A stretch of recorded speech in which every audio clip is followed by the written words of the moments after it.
Avis vascular centre మన దేశంలోనే the best varicose vein hospital.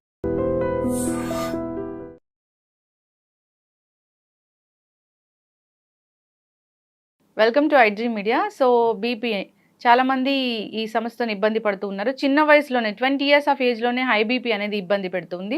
అసలు ఎందుకు ఈ సమస్య ఇంతలా వస్తుంది?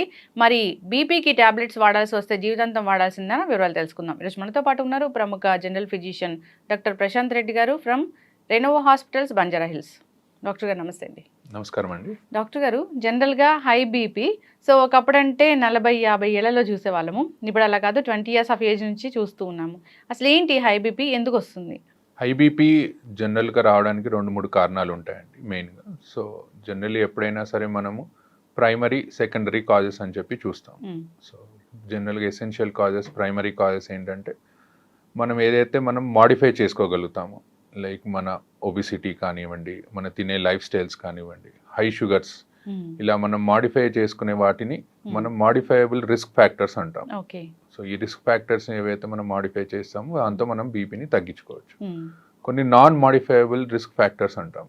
దాంట్లో మన జీన్స్, జెనెటిక్ కానివ్వండి, కిడ్నీ డిసీజ్ కానివ్వండి, లేకపోతే ఇంకేదైనా ఇతరత్ర మన బాడీలో ఉన్న ఆర్గన్స్ ప్రాబ్లమ్స్ ఉన్నప్పుడు దాన్ని నాన్ మాడిఫైయబుల్ రిస్క్ ఫ్యాక్టర్స్ అని తీసుకుంటాం. దానివల్ల బీపీ వస్తే మనం కంట్రోల్ చేయలేమా?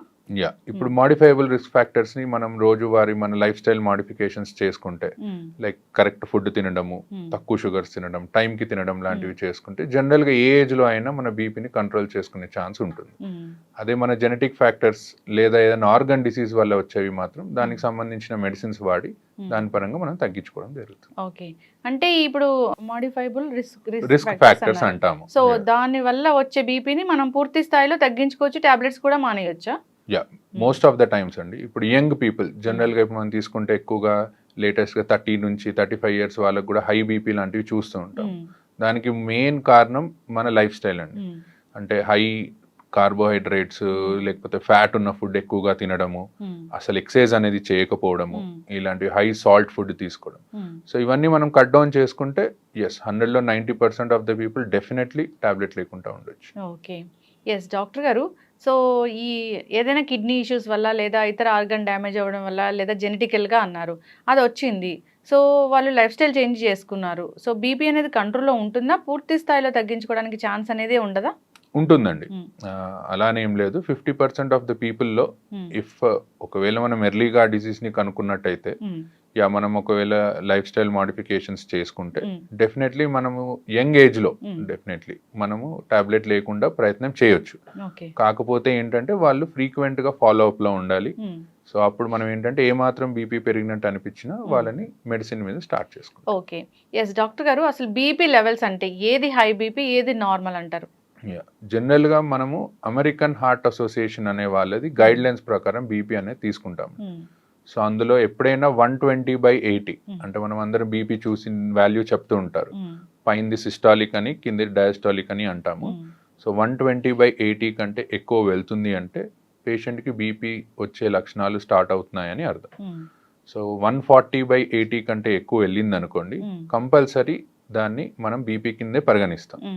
ఈ మధ్యలో 120 నుంచి 130 మధ్యలో, 130 నుంచి 140 మధ్యలో ఉన్న వాళ్ళని స్టేజ్ 1, స్టేజ్ 2 కింద పరిగణించి వాళ్ళకి మెయిన్గా ఈ లైఫ్ స్టైల్ మాడిఫికేషన్స్ చేసుకోండి, మీకు టాబ్లెట్స్ అవసరం లేదు అని చెప్తాం. 140/80 కంటే ఎక్కువ ఉన్న వాళ్ళకి మాత్రం టాబ్లెట్స్ వాడమని స్టార్ట్ చేయమని చెప్తాం. ఓకే, కొందరికి ఓన్లీ డయాస్టలిక్ మాత్రమే ఎక్కువగా ఉంటుంది కదా డాక్టర్ గారు, అది డేంజర్ అంటారా? డయాస్టాలిక్ జనరల్గా ఎక్కువయ్యేది మన లోపల ఏదన్నా ప్రాబ్లం ఉన్నప్పుడు అవుతుందండి. మెయిన్గా ఈ కిడ్నీ డిసీజెస్లో, లేకపోతే థైరాయిడ్ ఉన్న వాళ్ళలో, ఇలాంటి వాళ్ళు ఒబిసిటీ ఉన్న వాళ్ళలో, లేదా sleeping disorders problem, obstructive sleep apnea అంటాం, ఇలాంటి వాళ్ళలో జనరల్గా మనం డయాస్టాలిక్ బీపీ కూడా ఎక్కువ అవడం చూస్తుంటాం. India it's more dangerous then this systolic BP ఎక్కువ.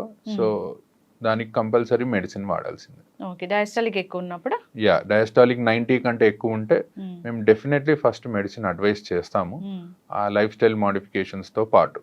ఒకవేళ తగ్గుతుంది అనుకుంటే మెల్లిగా మెడిసిన్ ని డిస్కంటిన్యూ చేస్తాం. ఓకే, డాక్టర్ గారు, అసలు ఈ బీపీ 140/80 ఉంది. సో అలాంటి వాళ్ళు ఉప్పు ఎక్కువగా తినడం లేదా కొన్ని రకాల ఆహార పదార్థాలు ఎక్కువగా తినడం వల్ల బీపీ ఫ్లక్చువేట్ అవుతుంది, హై అవుతుంది అంటారు. సో అవి ఏంటంటారు? మెయిన్గా సాల్ట్ అండి. Mm. సాల్ట్ ఇంటేక్ ఎప్పుడైనా సరే తక్కువగా ఉండాలి. ఇప్పుడు కొంతమంది తినాల్సిన దానికంటే మోతాదుకు మించి సాల్ట్ తీసుకుంటారు.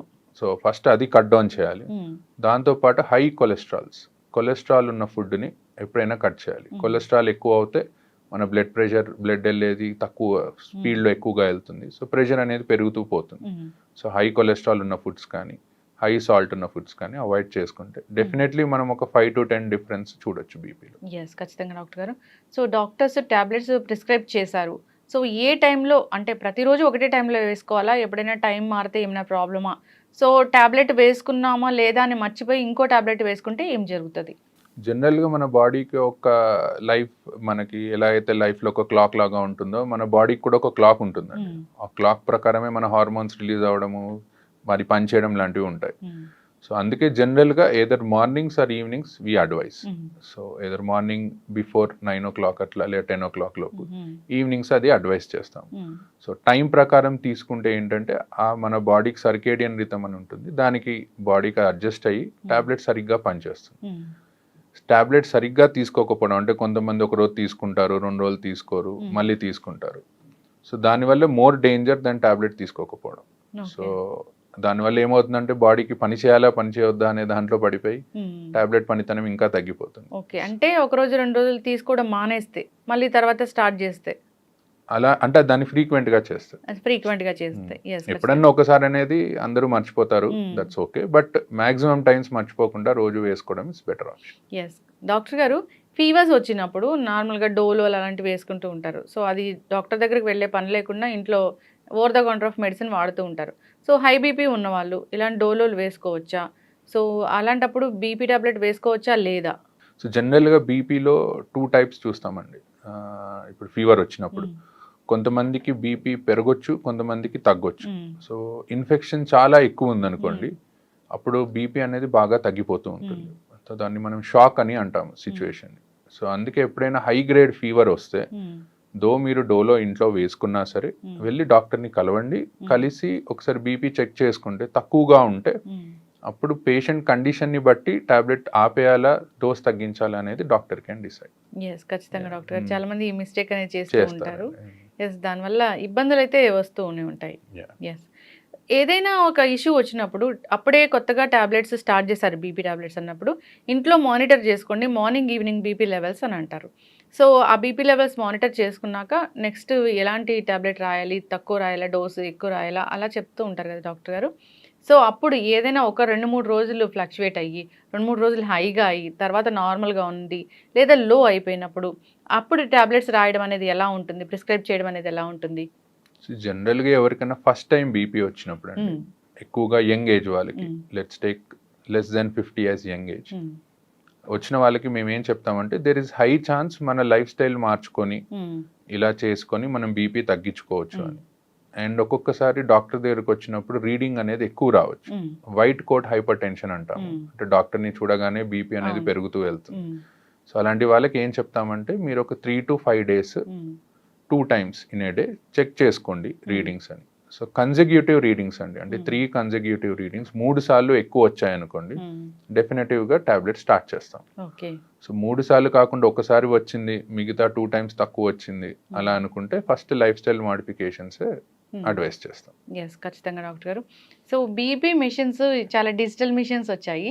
సో వాటిలో చెక్ చేసుకుంటే వచ్చేది కరెక్ట్ వాల్యూ అయినా నార్మల్గా డాక్టర్ దగ్గరికి వెళ్ళినప్పుడు వేరే బీపీ మిషన్ ఉంటుంది, అది కరెక్టా?